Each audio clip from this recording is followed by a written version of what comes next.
everybody, Logan here for another video, and today we are talking about the FTC Microsoft case involving the merger with Activision Blizzard, and why Microsoft is absolutely going to win this, and why the acquisition will go through sooner rather than later. And I am in the baby's room right now. We're doing a bunch of renovations downstairs. This is about the only place I can do a good video with an alright background.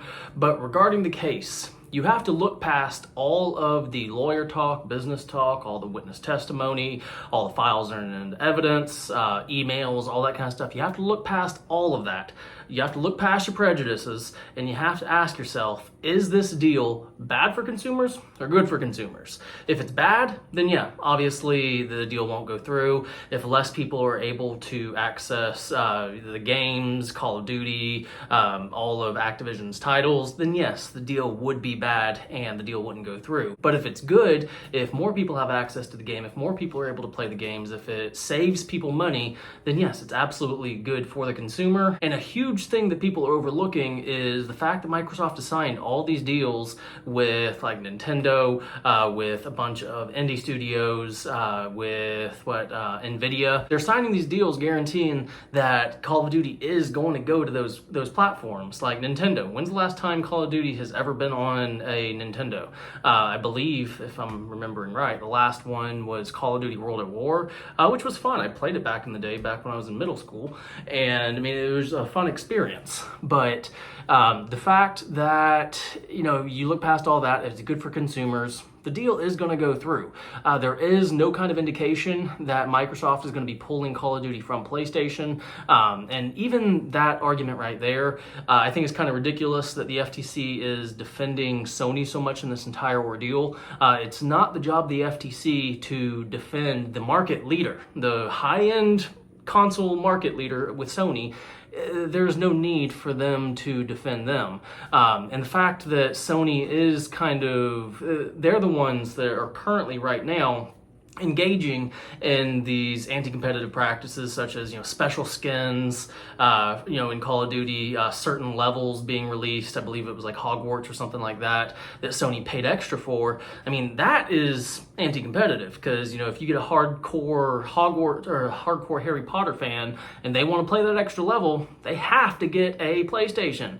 Microsoft has had no indications that they're going to be releasing a special version of Call of Duty or any other Activision games for the Xbox versus PlayStation, PC, or anything like that. They're not going to be doing that. And it's kind of crazy that the FTC one of the lawyers even came out and said, to Microsoft, you are on oath. Are you going to take Call of Duty from PlayStation? Are you going to release the same version for PlayStation? Are you going to release the whole catalog of Activision games to PlayStation? It's just ridiculous how the FTC, a government-funded government agency, taxpayer funded, they're looking out for a foreign business more than they are Microsoft, which is a United States business, United States founded business. But all that aside, Microsoft has already said that the same version of Call of Duty that's going to be on Xbox, on PC, will be released to PlayStation. Now, this is one thing I will say. I mean, I am more of a fan of Microsoft. I mean, I'm not a hardcore gamer like I used to be. Family, career, all that kind of stuff has kind of came into the picture, so I can't play as much as I used to. So I am a Game Pass subscriber, and it's really convenient to be able to get a massive catalog of games. Like even just yesterday, or within the last week, Grand Theft Auto 5 was released to the Game Pass, and it was cool to be able to get on, play some of the missions I played when I was a kid. It's fun, versus, and not having to buy, a whole $60 game.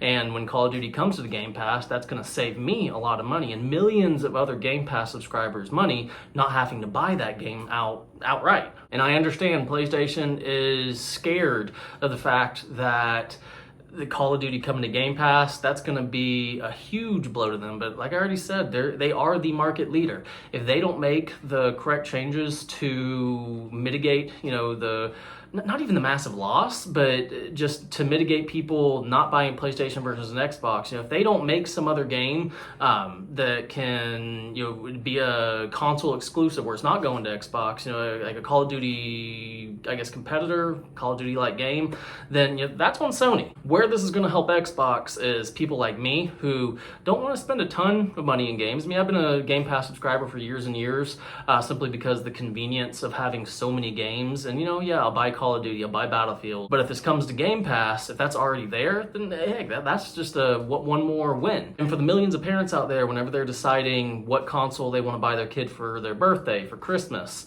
if they can get the Xbox, that all they have to do is basically pay for the gold membership, for the Game Pass, then they're gonna have Call of Duty, they're gonna have all these other games, Halo, Grand Theft Auto, they're gonna have all these other games. People are going to start buying Xboxes, a lot more Xboxes than what's been sold. It's going to be a big game changer for Microsoft. Now, this isn't going to foreclose PlayStation anyway. PlayStation's still going to be a huge competitor, but this is just better for the consumer overall. And it's kind of crazy that, me, I'm a firefighter. I can see that. How is it that all these other arguments are being thrown out there that, oh, this is going to end PlayStation, Xbox is going to be a monopoly? There's no way that one acquisition is going to make one console a monopoly. I mean, it'll help sales, but like I already said, if Sony doesn't make a game another game, I mean, they have God of War, they have Spider-Man, they have all these other really, really good exclusives, Final Fantasy. If they don't make a game or Game Pass-like subscription service that can compete with Game Pass, that's on them. But guys, let me know what y'all think in the comments below. I anticipate here in the next few days that the news is going to be released, that the judge is going to approve or deny the injunction, so the deal will be able to go ahead and go through. And over there in the UK, that whole thing going on, that's a whole nother thing. Even if they don't approve it, then Microsoft is able to get around certain things and still sell in the UK. So Call of Duty will be able to be played in the UK. It might not be on Game Pass, but all the UK British people, you will still be able to play your games. But guys, let me know what y'all think down in the comments. Will this deal go through? Will it not? Let me know in the comments. But guys, I hope you enjoyed this video. If you did, please like and please subscribe. And as always, have a great day.